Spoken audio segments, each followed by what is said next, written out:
Bienvenidos a nuestro canal. Aprendamos de la Biblia con mi pizarra. En esta ocasión analizaremos el concepto de el infierno. El concepto de infierno ha sido un tema central en diversas tradiciones religiosas, culturales y filosóficas a lo largo de la historia humana.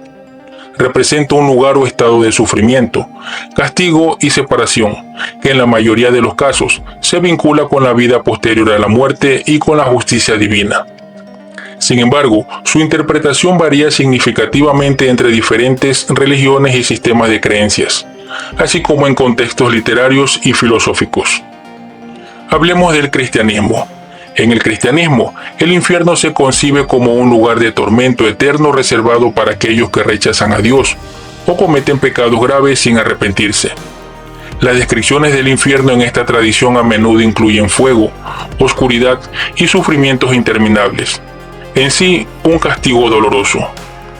En el Islam, el infierno se conoce como Jahannam.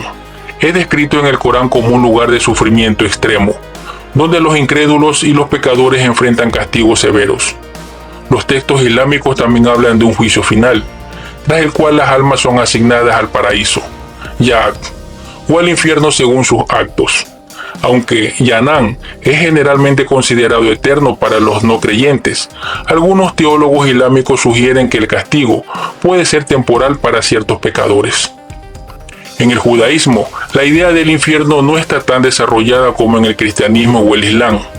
Sin embargo, existe el concepto de Gehenna, un lugar de purificación o castigo temporal para las almas antes de alcanzar una eventual redención.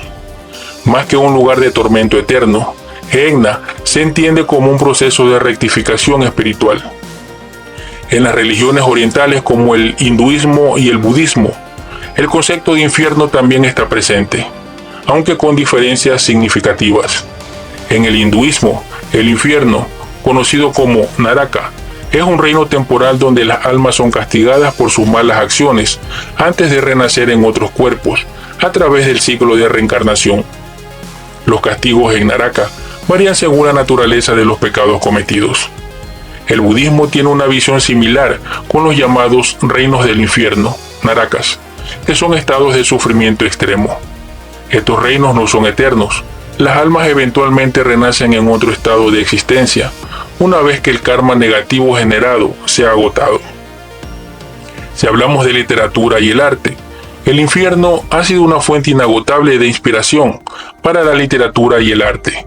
Obras como La Divina Comedia de Dante, El Paraíso Perdido de John Milton y El Infierno de Auguste Rodin ofrecen interpretaciones complejas y vividas en este concepto.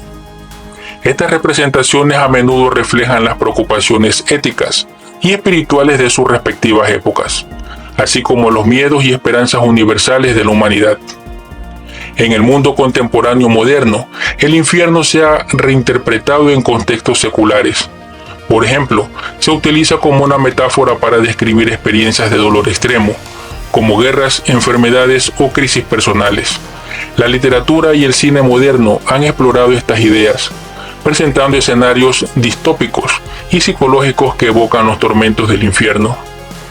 Como conclusión, tenemos que el infierno es un concepto multifacético que ha evolucionado a través del tiempo y las culturas.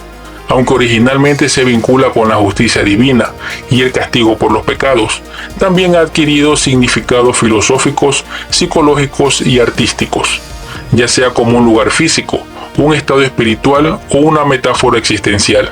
El infierno refleja las preocupaciones más profundas de la humanidad sobre la moralidad, el sufrimiento y la condición humana.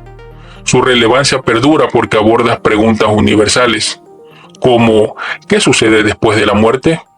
¿Cuáles son las consecuencias de nuestras acciones? ¿Cómo enfrentamos el sufrimiento y la alineación?